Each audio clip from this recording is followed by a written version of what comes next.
So ఇప్పుడు జరుగుతున్న పరిణామం ఏంటి అనేది కూడా మనం చూసే ప్రయత్నం అయితే చేద్దాం. ఒక్కసారి నిజానికి అక్కడ జరుగుతున్న పరిణామాలలో వాస్తవం ఉందా లేదా అనేది కూడా చూసే ప్రయత్నం అయితే చేయండి. ఎందుకంటే తెలంగాణ రాష్ట్ర వ్యాప్తంగా కూడా జరుగుతున్న ఈ విషయాన్ని ఒక్కసారి మనందరం కూడా ఆలోచిద్దాం. ఎందుకంటే తెలంగాణ రాష్ట్ర రాజకీయాలలో పూర్తి స్థాయిలో కూడా జరుగుతున్న పరిణామం ఏంటి, ఏం కథ అనేది ఒకసారి మీరందరూ కూడా ఆలోచించాల్సిన పరిస్థితి కనబడుతుంది. అయితే ఇక్కడ ఆర్టిఫిషియల్ ఇంటెలిజెన్స్ ద్వారా జరుగుతున్న అంశాన్ని ఒకసారి మనం చూసే ప్రయత్నం అయితే చేద్దాం. దాన్ని ఒకసారి మనం వినే ప్రయత్నం అయితే చేద్దాం. సో వాళ్ళ ఆర్టిఫిషియల్ ఇంటెలిజెన్స్ ద్వారా మమ్మల్ని అరెస్టు చేశారు అంటూ పూర్తి స్థాయిలో చెప్పిన పరిస్థితి కనబడుతుంది. ఇక మన్నె క్రిషాంక్ ఏమన్నాడు అనేది ఒకసారి చూసే ప్రయత్నం చేద్దాం. చెట్లు నరికిన తర్వాత 3 జింకలు ఎటు పోవాలన్నా, గోపానపల్లి దిక్కు పోవాలన్నా, ఇంకేట నురకాలన్నా, ఎటు దిక్కు పోవాలనో అర్థం కాని జింకలను ఇవాళ రేవంత్ రెడ్డి గారు పంపించిన కుక్కలు చంపేస్తున్నాయి. మరి వాటి మీద ఏమన్నా కేసు అయిందా? సల్మాన్ ఖాన్ అనే నటుడు ఒక జింక మీద వేట చేసిండని ఆయన మీద 30 సంవత్సరాల నుంచి కేసు నడుస్తున్నది.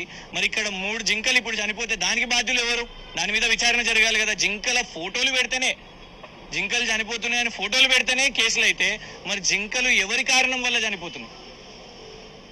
మేమన్నాం జింకలు ఉన్నాయని, మమ్మల్ని కాదండి, సుప్రీంకోర్టు జడ్జి గారు పంపించిన హైకోర్టు రిజిస్ట్రారే చెప్పారు, లిఖిత పూర్వకంగా చెప్పారు. జింకలు చూసినాము, నెమళ్ళు చూసినాము, 100 ఎకరాలు నరికేసిన చెట్లను కూడా చూసినామని.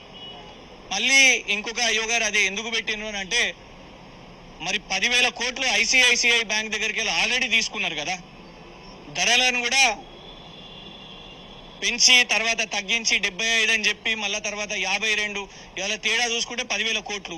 దీని గురించి చర్చిస్తలేరు. అసలు ఇది పెద్ద ల్యాండ్ స్కాము, దాని చర్చ జరగొద్దు. ఇందులో 10,000 కోట్లు ఎందుకు తగ్గినాయి? ఆల్రెడీ ఐసిఐసిఐ బ్యాంక్ దగ్గర ఒక అడవిని ఇవాళ సుప్రీంకోర్టు కేసు దేని మీద పెట్టింది? పేరు కంచగచ్చిబౌలి ఫారెస్ట్, దాని పేరు మీద ఇవాళ కేసు నడుస్తున్నది. కానీ దాని గురించి మాట్లాడకుండా ఆర్టిఫిషియల్ ఇంటెలిజెన్స్ అనే అనుముల ఇంటెలిజెన్స్ చెప్పింది ఏంటంటే ఆర్టిఫిషియల్ ఇంటెలిజెన్స్ మీద చేయాలని.